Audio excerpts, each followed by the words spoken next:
Nabi Muhammad bilang provokator tidak bisa masuk surga.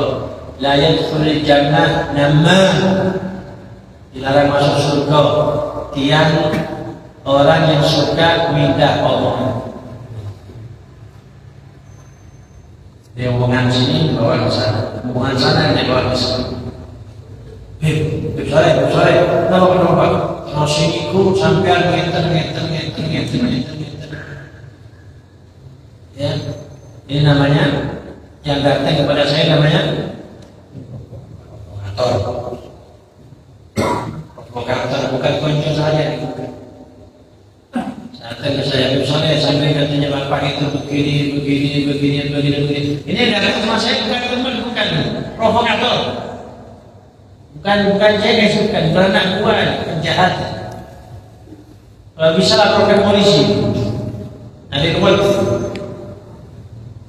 Sehingga dia masih nasihatnya Al-Ghazali dan golongan jenengan para hadirin berjamaah. Monggo kita pegang ini biar selamat. Saya panjenengan manut Imam Ghazali ini terus saling selamat.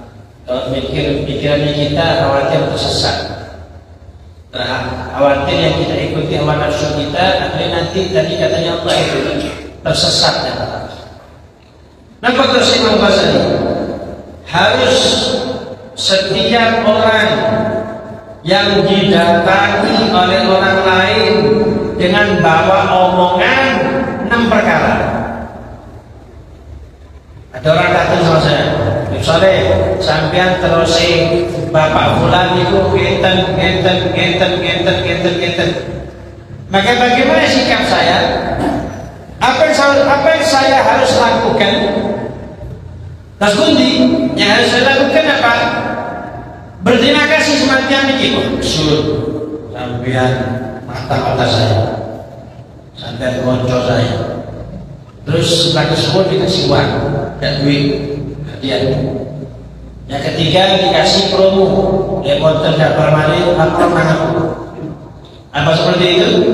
Ternyata kata Imam Ghazali bukan seperti itu, tapi 6. Yang pertama, Anda yusaddiqul, yang datang kepada saya bawa omongan tentang saya dan orang lain, tugas saya satu, saya tidak boleh percaya sama orang itu. Ini bawa omongan sama saya jangan dipercaya. Jelas kan? Jangan dipercaya. Yang kedua, tugas saya nasihati yang ini.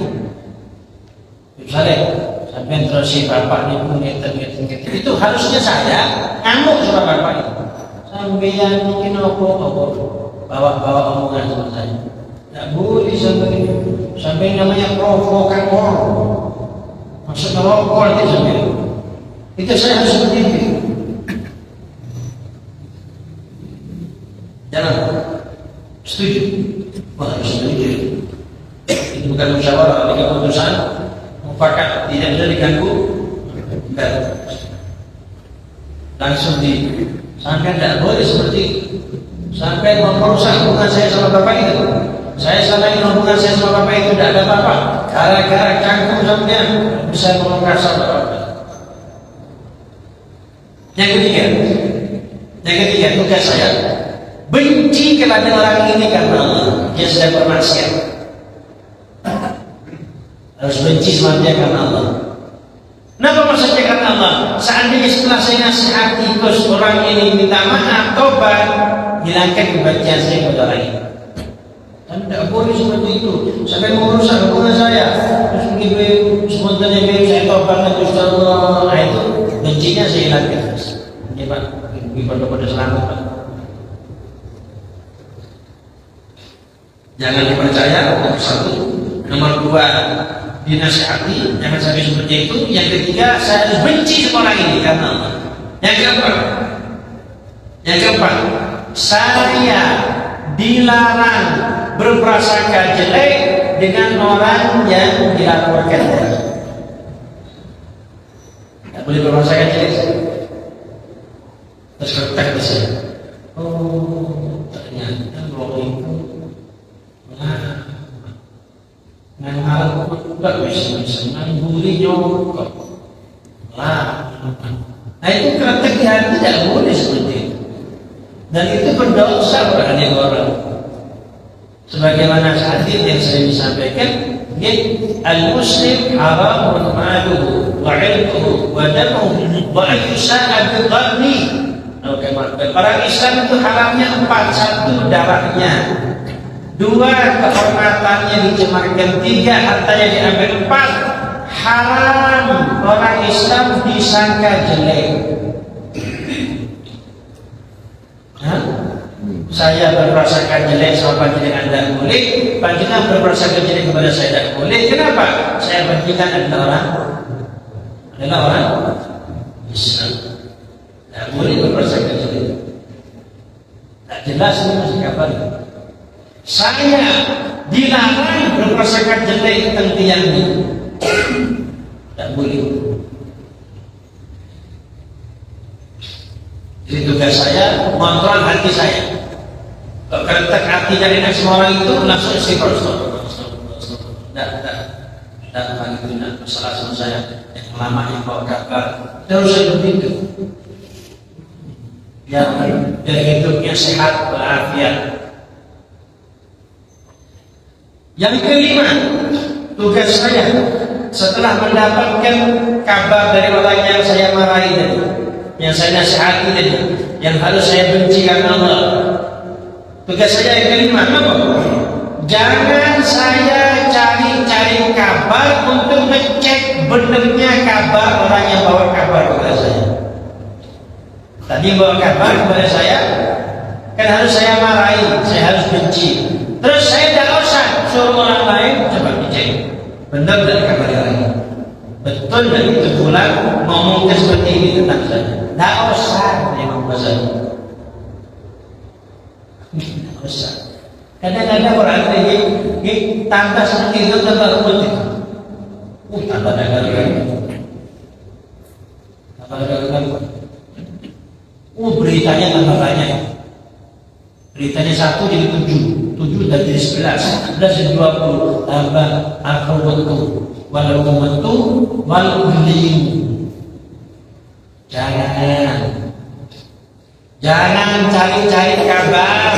Betul Anda apa kabarnya? Tidak usah. Yang terakhir, tugas saya yang kena Anda yuki manumma bihi. Yang kena tugas saya tidak usah cerita-cerita semua orang tentang namimah tadi. Saya tidak usah cerita semua sama jenengan. Iya, ada orang datang sama saya, katanya pulang itu ngomongkan saya, walaupun saya tidak percaya. Tidak usah cerita-cerita, saya diam saja. Anggap yang terjadi tidak ada. Ini nasihatnya Imam Ghazali untuk beberapa jenengan. Kersane hatinya tetap bersih, hatinya tetap saling cinta kepada saudara, saling sayang kepada saudara, dan ada rasa benci sehingga tercipta ar-rahimun yarhamuhumur rahman. Orang-orang yang disayang sama Gusti Allah. Irhamu man fil ardi yarhamkum man fis sama. Sayangi yang di bumi, yang di langit akan menyayangi kalian. Supaya jangan tenang, damai, sejahtera. Syaratnya masyarakat harus saling cinta, saling sayang, sehingga sayangnya Allah akan meliputi masyarakat, bagi masyarakat jangan. Caranya ini harus praktekkan. Kalau sudah seperti ini, yang bawa kabar tidak benar langsung disikat di tempat, insya Allah tidak banyak yang akan bawa kabar. Permasalahannya, yang tukang bawa kabar, dia akan keponcong, dibenarkan omongannya. Sampai terus sepak bola di dunia itu.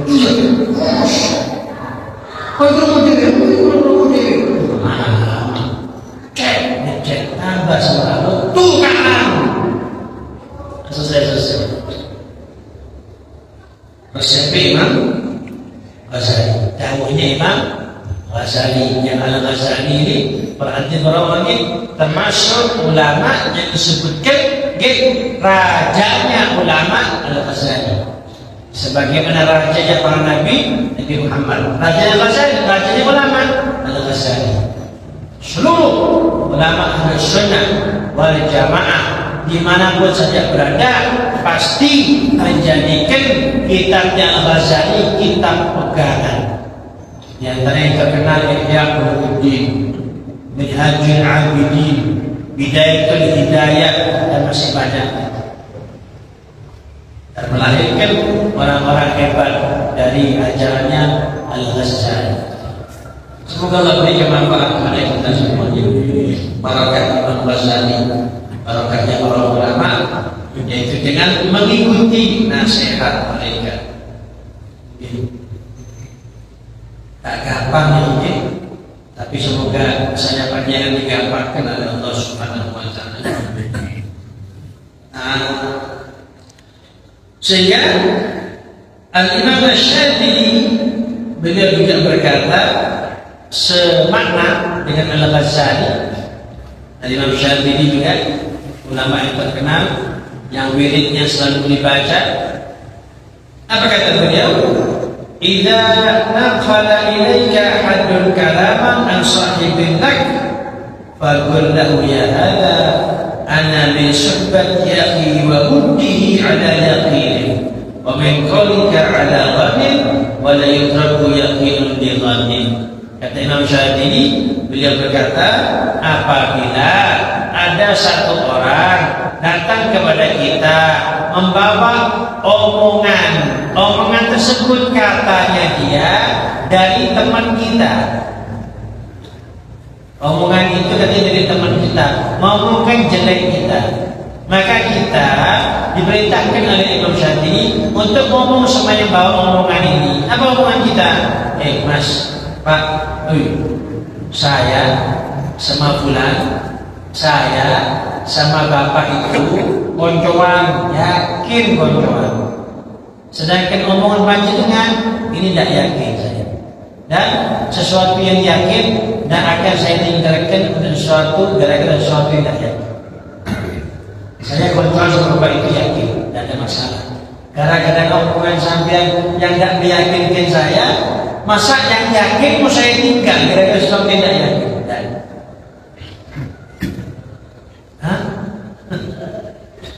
Teringat kisahnya Al-Habib Al-Imam Sadiq bin Abdullah Syafi'i yang beliau wafat beberapa tahun yang lalu ya.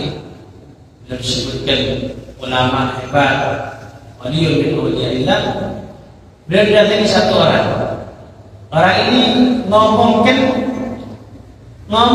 ulama yang lain yang sezaman sama Habib Salim dan satu tempat, satu daerah. Habib Salim, Habib Fulan begini. Sekarang ini langsung Habib Salim ambil HP-nya, ditelepon. Siapa yang ditelepon? Habib yang diomongkan sama orang itu ditelepon. Waalaikumsalam. Habib Muhammad yang diomongkan Habib Ali Masyhur. Habib Ali Masyhur ini kakaknya Habib Umar bin Habib. Jadi orang yang datang ngomongkan Habib Ali Al-Masyhur. Habib Ali Masyhur. Jadi Habib Ali, khair, sehat. Ini ada orang datang katanya sampean seperti ini. Katanya sampean seperti ini. Nah, orang yang bawa omongan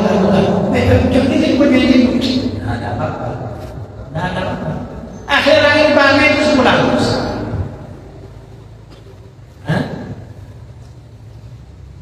Jangan boleh. Jadi betul-betul ilmu dipakai. Tak ikuti nafsu dan tak ikuti hawa nafsu. Ilmu dipakai. Nasihatnya bahasa dipakai betul. Tak percaya. Radhiyallahu anhu. Semoga Allah menghidayahkan. Semoga saya bisa mengikuti mereka. Asy-Syaikh Abduluddin rahimahullah beliau berkata, "Idza naqala ilaykum ahadun kalaman fi 'ilmikum wa hadith, fashuru walau kana 'azza ibadikum Allah." lagi. Ini kali ini Syekh Abduluddin, beliau generasinya sebelumnya Al-Imam Asy'arani. Al-Imam Asy'arani ulama besar ya, yang kitabnya juga dipelajari oleh ulama Ahlussunnah wal Jamaah. Pokoknya yang disebutkan di kitabnya saya panjenengan baca ini Quran ini orang-orang hebat semuanya. Apa kata beliau? Kalau ada orang bawa omongan menjelekkan kehormatan kamu dari seseorang lain, dari orang lain. Kalau ada orang bawa omongan menjelekkan kehormatan kamu dari orang lain, maka yang bawa marahi, fasduru, gertak dia, hadik dia, usir dia. Apa kata beliau? Walau kanu wa'azza ikhwanikum, walau kana azza ikhwanikum, walaupun dia adalah saudara tercinta kamu. Yang ngomong sama kita, orang kecintaan kita, ternyata bawa omongan tentang kejelekan kita yang diomongin orang lain. Gimana? Tegur ini. Walaupun anaknya, walaupun santrinya, walaupun istrinya, walaupun suaminya. Tegur. Walaupun muridnya, walaupun konjonya, walaupun anaknya, walaupun istrinya, walaupun suaminya, bawa omongan, tegur. Wa qulu lahu in kunta ta'taqid fina hadha al-amr fa anta wa man naqalta anhu sawa bal anta aswa'u halan minhu li'annahu lam yusmi'na dhalika wa anta asma'tahu lana wa in kunta ta'taqid anna hadha al-amr batilun fi haqqina wa ba'idun anna fa ma fa'idatu naqli ilayna. Contoh lagi, contoh saya sebut nama itu. Ya, ada anak saya datang sama saya ngomong, anak saya ngomong sama saya, bah katanya Haji Takwan sampean lama. Contoh gitu, contoh itu katanya Haji Takwan, dicontoh gitu, jangan ngomong gitu. Abah, anak saya ngomong, abah katanya Haji Takwan, abah lama. Gimana sikap saya? Marah sama anak saya. Tidak boleh nak seperti itu. Kurang ajar kamu nak sama anak. Tidak boleh kamu seperti itu. Dosa, haram kamu seperti itu. Terus kamu seperti ini berarti diajari kita semua ulama. Kamu seperti ini. Saya ngomong sama anak saya. Nah, kalau kamu yakin abah ini lama, ya. Kalau kamu ini percaya sama ucapannya Haji Takwan abah ini lama, berarti kamu sama Haji Takwan. Berarti kamu sama, berarti bahkan kamu lebih kurang ajar dari Haji Takwan. Kenapa? Haji Takwan ngomong kupingnya abah dan dengar. Kamu ngomong pas di depan kupingnya abah. Kayak gitu. Misalnya kalau yang itu panjangan bodoh gendeng, orang itu ngomong bodoh gendeng saya dengar. Ini ngomong bodoh gendeng di depan saya. Kan lebih lama nih, lebih kurang ajar ini. Lah kalau kamu tak yakin dengan ucapannya kita bukan ngomong apa lama, kenapa kamu sampaikan kalau ngomong apa dan lama? Kenapa kamu sampaikan? Apa tujuannya kamu sampaikan? Apa manfaatnya? Ada manfaatnya. Sampai diajari cara ngomongnya kita semua ulama. Karena masalah itu hampir kronis, setiap zaman mesti ada, setiap grup masih ada, setiap masyarakat pasti ada penyakit ini. Ketika tak ngaji, tak tahu ilmunya, akhirnya kubetan. Coba semuanya seperti ini. Coba semuanya seperti ini. Coba semuanya seperti ini. Sehingga baginda besar Nabi Muhammad SAW, beliau pernah bersabda dalam hadis yang maknanya, sahabat, kamu jangan cerita-cerita tentang seseorang di sisiku, jangan. Biar saya keluar nih enak, ketemu semua orang itu enak. Kita berhati-hati, hati-hati penuntut, hati hati-hati menutup itu. Hati-hati dengan orang yang datang kepada kita ngomong kejelekan orang lain. Hati-hati, itu bukan teman itu. Tidak, itu teman saya, tidak punya anak saya, tidak punya istri saya, cukup. Kamu kalau ingin jadi anaknya abad yang baik, jangan ulangi seperti itu. Kalau nek hati bojoku sing api, ojo ini mati. Murid saya, kalau kamu ingin jadi murid saya yang baik, jangan seperti ini lagi. Jangan ulangi lagi. Itulah yang dilaksanakan oleh mereka orang-orang yang hebat, orang-orang yang hebat. Sehingga kalau rajulun yuhabbiru nabi radhiyallahu berkata seseorang kepada Sayyidina Wahab bin Munabbih, orang besar juga, ada orang ngomong sama beliau, wahai Syekh, panjenengan dicaci sama fulan, panjenengan dibilang begini sama fulan. Apa kata beliau? Ama wajada iblis rajulan yursilu ghairan. Katanya beliau, tidak ada iblis dan orang lain lah yang mutus kamu. Kok iblis mutus kamu? Kok tidak mutus yang lain iblis? Langsung sekak mati. Iblis dan orang lain tak yang menyuruh selain kamu dan tembus dan kok pakai kamu untuk semangat kejelasnya. No kompromi. Tidak ada basa-basi untuk masalah yang sangat penting ini agar supaya terlaksana larangan Nabi Muhammad yang memberikan perintah kepada kita, dan jangan saling bermusuhan. Semoga bermanfaat. Semoga Allah jadikan kita orang yang saling cinta, saling sayang, setiap bersatu. Persatuan mendatangkan rahmat, persatuan mendatangkan kasih sayang dari Allah Subhanahu wa Ta'ala. Ini yang harus kita pertahankan dimanapun saja kita berada. Rabbana fa'na bima 'allamtana bi'ilmika alladhi yanfa'una wa bifarqina lana Rabbana lana fi dinina wa kutubu wa dzakar sallallahu alaihi wasallam wa alihi wasallam.